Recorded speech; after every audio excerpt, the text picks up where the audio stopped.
پیغمبر صلی اللہ علیہ وسلم کو عتیبہ نے بہت زیادہ تکلیف پہنچائی تھی، اسی لیے محبوب صلی اللہ علیہ وسلم نے اس کو بد دعا دی۔ بیٹی کو طلاق ملنا، وہ بھی منہ کے سامنے آ کر بیٹی کو طلاق دینا، یہ بیٹی والے ہی سمجھ سکتے کہ کتنی بڑی تکلیف ہوتی ہے۔ اور ساتھ ساتھ پیغمبر صلی اللہ علیہ وسلم سے لڑائی بھی شروع کر دی، پیغمبر صلی اللہ علیہ وسلم کو برا بھلا کہا، پیغمبر صلی اللہ علیہ وسلم کو اور زیادہ تکلیف ہوئی، جس کی وجہ سے محبوب صلی اللہ علیہ وسلم نے اس کو بد دعا دے دی۔ جب ابو لہب کے خلاف سورۃ اللہم نازل ہوئی تو ابو لہب نے اپنے دونوں بیٹوں سے کہا، میں اس وقت تک تم دونوں سے بات نہیں کروں گا جب تک محمد سارے کہو صلی اللہ علیہ وسلم کہ دونوں بیٹیوں کو طلاق نہیں دو گے۔ ایک بیٹے نے جا کر طلاق دے دی، اور عتیبہ نے یہاں تک زیادتی کی کہ جا کر پیغمبر صلی اللہ علیہ وسلم کی صاحبزادی کو پیغمبر صلی اللہ علیہ وسلم کے سامنے طلاق بھی دی اور پیغمبر صلی اللہ علیہ وسلم پر تھوکا، لیکن وہ تھوک پیغمبر صلی اللہ علیہ وسلم پر نہیں پہنچی۔ پیغمبر صلی اللہ علیہ وسلم نے بد دعا دی، فرمایا اے اللہ اپنے کتوں میں سے کسی ایک کتے کو اس پر مسلط کر دے۔ جب سے پیغمبر صلی اللہ علیہ وسلم نے یہ بد دعا دی،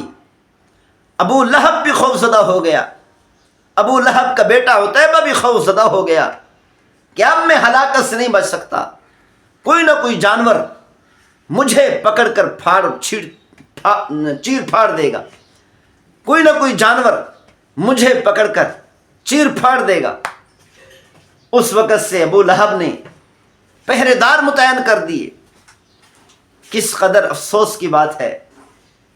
کہ ان کافروں کو، ان ظالموں کو پیغمبر صلی اللہ علیہ وسلم کی اس بد دعا پر، محبوب کی زبان مبارک سے نکلے ہوئے اس کلمے اور جملے پر اتنا یقین تھا کہ وہ کہنے لگا یقیناً یہ پورا ہو کر رہے گا۔ ہر کافر کہتا تھا، ہر ظالم کہتا تھا کہ یہ بد دعا پوری ہو کر رہے گی، لیکن افسوس کہ ان کو اللہ تعالیٰ نے ایمان کی دولت نصیب نہیں فرمائی۔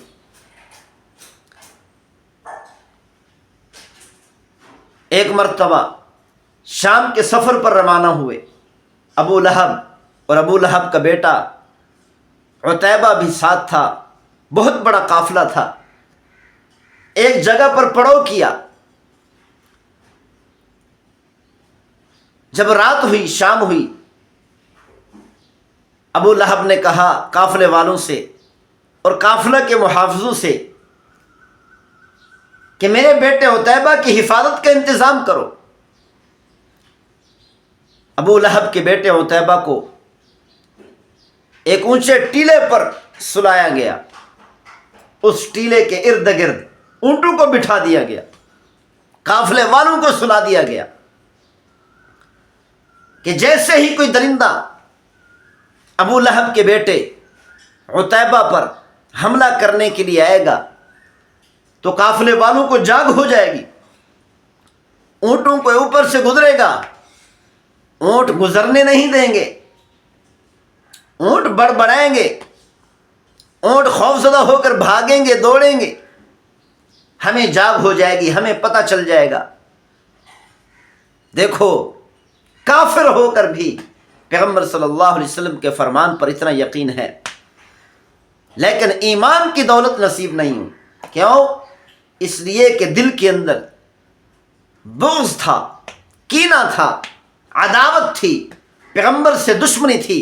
حق سے دشمنی تھی، اسی لیے اللہ تعالیٰ نے ان کو ایمان جیسی دولت نصیب نہیں فرمائی۔ رات کا ایک وقت تھا، سارے سو چکے ہیں، جنگل کا ایک درندہ آیا، چھلانگ لگائی، تمام قافلے والوں سے اور تمام اونٹوں سے گزر کر، تمام قافلے والوں کے اوپر سے اور تمام اونٹوں کے اوپر سے چھلانگ لگا کر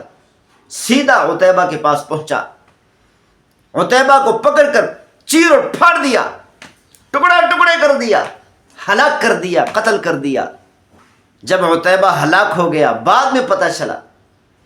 کہ جنگل کے درندے نے عتیبہ کو چیر پھاڑ کر رکھ دیا۔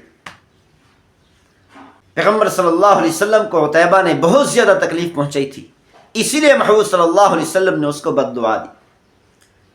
بیٹی کو طلاق ملنا، وہ بھی منہ کے سامنے آ کر بیٹی کو طلاق دینا،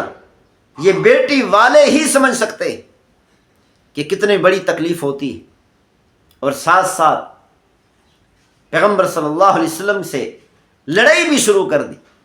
پیغمبر صلی اللہ علیہ وسلم کو برا بھلا کہا، پیغمبر صلی اللہ علیہ وسلم کو اور زیادہ تکلیف ہوئی، جس کی وجہ سے محمود صلی اللہ علیہ وسلم نے اس کو بد دعا دے دی۔